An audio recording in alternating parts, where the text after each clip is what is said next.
Tougher than a Teflon, all the dope I stepped on. Re-up, get the rest gone. Been a nigga, what else you want? Want that power, powder, respect? Ay. Want that money and power and powder? Want that money and power? What's up, everybody, and welcome back to my channel. Y'all already know we are back for another Power Book 4 Force recap and review. So y'all, this episode had a lot of shit going down. So I ain't even gonna talk too much, y'all. We just gonna dive right back into Chicago with Mr. Cancel Christmas on that ass himself, Mr. Tommy Eagan. And this episode is entitled Storm Cloud. So first things first, y'all. Tommy and Diamond linked up with Vic, y'all. And the three of them are trying to get some shit popping off, okay? So Vic basically was saying, like, I'm not my old man. My daddy ain't trying to get with the new times. And I'm not trying to get left to nothing because he's going to run this operation into the ground. So Tommy, Vic, and Diamond decided they were going to try to team up and put all their heads together and start to take over Chicago.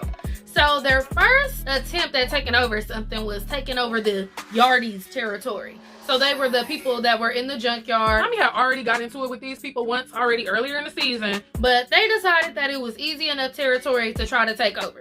So they went to the junkyard to meet up with these people. And Denard's right-hand man ended up tipping them off that the police was on the way. So obviously the CBI crew got access to the police scanners and was like, yeah, they about to pull up on y'all or whatever. So they got the fuck up out of there. When the police came, guess who was leading the mission? Vic's officer that he got on the payroll. So y'all already know Vic was pissed because he like, why the fuck you ain't tipping me off? Why the fuck is dude man tipping me off? his police officer buddy was like, what the hell were you doing at the junkyard with Diamond Sampson? Like, what's going on? And he was like, I don't know what you're talking about. Like, that wasn't me. I have no clue what you're talking about. Who is that? just acting real slow and clueless. But I can foresee that this police officer, even though he's on the payroll, I don't feel like he gonna end up doing what he's supposed to be doing. He can't get his money's worth out of him.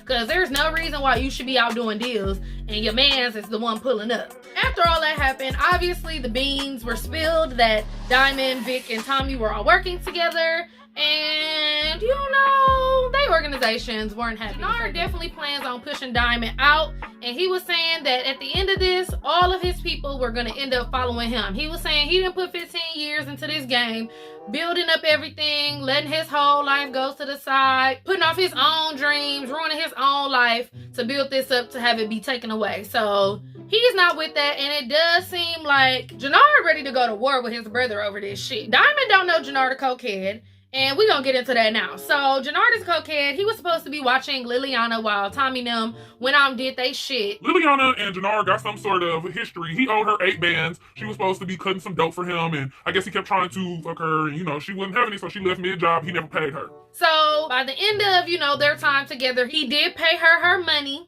She let him touch and kiss his scar. And we found out that Jannard a cokehead. He was sitting up there doing the coke, and she like, do Diamond know about this? Like, they give motherfucking business, you know what I'm saying? And it's like, boy. That's a white people drug. Leave that to Tommy. Okay, leave that to Tommy and Vic now. Leave that shit alone, Jannard. Go roll up. Go get you some moon rock or something. Like, bruh. So while we're still talking about Liliana, come to find out the person who she stole this coke from, found this coke from, is the Serbs, the Serbians. So y'all remember in Power, there was a whole season or 2 where the Serbs were running Tommy and Ghost now. You know, they was hoeing them. If y'all remember correctly, Tommy and Ghost canceled Christmas on that ass. You know what I'm saying? And the girl... What was her name? Tatiana? Is it Tatiana? I don't know. We don't call the bitch Tatiana. Tatiana showed up. She's in charge. And she had sent some of her mans them to Liliana's house and, you know, whooped her ass and kidnapped her. It was like, hey. Call your distributor, call whoever you got doing this shit, and tell them to bring us our stuff. So they ended up setting up a meet point. She texted Tommy and said, meet me at the spot and bring Ghost. So Tommy already knew what the fuck was going on. He already knew it was time to choose the violence, okay? So Tommy showed up at the rendezvous, and he came right on time because they was about to be on Liliana's ass. I'm so tired of seeing Liliana get her ass beat. But she did prove that she is a motherfucking hitter because when Tommy came and started blasting through that window, she got the stabbing that boy all in his motherfucking neck. Go ahead, girl. Go ahead. I'm gonna put their hands on you and get away with it. Tell him. Tatiana was like, yeah, you've already killed 4 of my men. Blah, blah, blah, blah, blah. Man, next thing you know, 2 of her men was down on the ground, and he's like, now I'm up 6-0. Now what, bitch? Then he kills her ass. I don't know how that's gonna pan out. Tommy is making so many enemies, y'all. Like, he beefing with the Irish mob, the Serbs in Chicago on his ass, Jannard with his CBI people on his ass, and it ain't no telling who else gonna pop up, or who been around, or who got a target on his head. The police, the detectives, everybody. People already on Tommy's ass, and Tommy ain't even been there a month, y'all. Tommy is making waves. Do you hear me? Do you hear me? And it kind of proved to me that him and Liliana are definitely going to be working together throughout. So, y'all,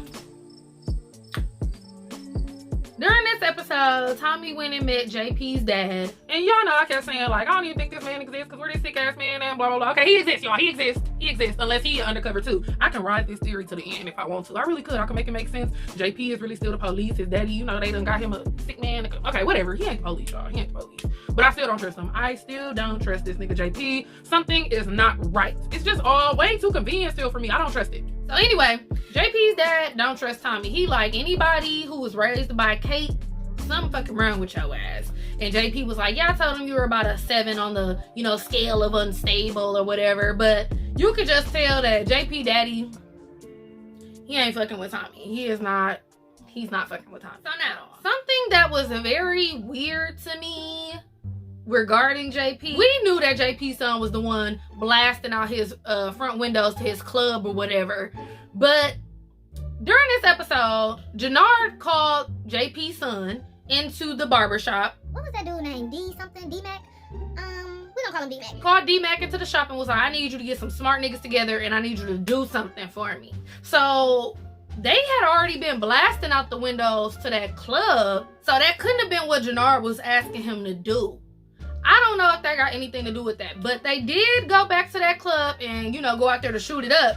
And one of the other hitters was like, bro, I'm not about to keep coming blasting these windows out. We're gonna go in and I'm getting me something. I'm leaving here with some. D-Mac was like, nah, man, we just here to blast the windows. We ain't on that. Yeah, this nigga JP, the only motherfucker I've ever seen pull up to a gunfight with a goddamn bat and not lose. Okay, he came out there and was like, yeah, drop the gun. It was just crazy to me because obviously his son was shooting that club up for a reason. He know what his daddy looked like and all that stuff.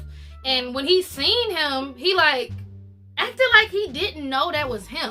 So I'm just confused as to what's really going on with that. But JP definitely didn't recognize his own son. He was a little confused as to why the little nigga even ran off. When he came out there, he like, what the fuck this nigga running off for? I know ain't that scary. But I don't know. They're gonna have to give us a little bit more explanation on what JP's son know and they whole little shit. Cause how you thought your son just vanished? He in the same city as you? Like, it just doesn't make any sense to me. Like, make it make sense. Somewhere on the other side of town, Claudia is getting to the motherfucking bag, okay? So Claudia obviously had a chemist that created this new drug. Well, she didn't have a chemist. Her girlfriend had a chemist. Girlfriend was on some... I'm trying to make sure I'm not partnering with the wrong sibling. And Claudia was basically like, bitch, you don't have a choice. So Claudia basically held her girlfriend into making sure the chemist was still on deck because the chemist was not trying to do this anymore. And the chemist was actually like, what are you talking about? Claudia like, girl, you know exactly what I'm talking about. That drug you made, I forgot what the fuck they named the drug. But they had a name for it and the chemist was like, no, I'm not about to do this. And Claudia was like, I bet you is. So basically, you know, Claudia building up a team of women and she's hoeing them into doing what she needs them to do. Meanwhile, she is also finding distributors. She went out and found this guy who knows and works with her brother and her dad and told him he better not tell them about what they got going on. This nigga paid up front for a pre-order. So Claudia is already finding distributors. She is already getting in her motherfucking bag and she is getting to the money, okay? She is about to start some shit and the boys not even thinking about her. Like Walter and Vic, they not even thinking about her. Like they think, oh, Claudia just listening to us telling her not to do this and just dealing with the legal stuff and not, you know, trying to get in and get her hands dirty. They not even paying her no attention. Whole time she back here making all kind of moves. And she's also, you know, stepping on some toes and instilling some fear in people. And I could definitely foresee her girlfriend and the chemist betraying her somehow, some way. The chemist gonna cook up a bad batch or something gonna happen. You know what I'm saying? Something is gonna happen. The chemist gonna die. They gonna try to make it themselves. Something gonna happen. They gonna learn the recipe then off her. Something is gonna happen with that. Because because the girl was not a willing participant. And while we're speaking about things not lasting, while Tommy was out with Vic tried to, you know, pull a little fast one on him, like, Roll with me real quick somewhere and I'll buy you a drink. I already knew they was about to pull up to Gloria bar because Vic thought he was slick and thought he was about to do something. And they got there and Tommy like, oh no, I ain't even gonna go in. And Vic like, I already know you fucking her. And Tommy like, bruh, you know I'm fucking your girl and you ain't gonna do nothing. You ain't got no issue with it. And Vic was basically just like, oh, well, it's not gonna last and blah, blah, blah, blah, blah. And Tommy like, well, whatever. This money is more important than this bitch. You know what I'm saying? She cool and all, but it ain't worth it. You know what I'm saying? So Tommy actually cut things off with Gloria. He told her that he was gonna find a new bar in the meanwhile, but thank you for welcoming him to Chicago. And welcome him, she did. This week's episode was great. I was loving it. Lots of drama going on, lots of betrayal, lots of lies, lots of deceit, lots of violence, lots of death. You know what I'm saying? Since this was episode 4, y'all know after episode 5, they're gonna go on a mid-season break. They're gonna go on a mid-season break. Next week is gonna be the mid-season finale. And then they probably gonna skip a week or 2 before we get more episodes with Tommy. So I'm excited to see what cliffhangers they about to leave us with next week, y'all. Let me know what y'all thought of this week's episode down below. And let me know what y'all think is gonna happen on next week's episode. Thank you so much for tuning in. And I will see you all next week. Same place, same time. You better not be late. Bye. Hey, want that money and power and powder. Power, powder, respect.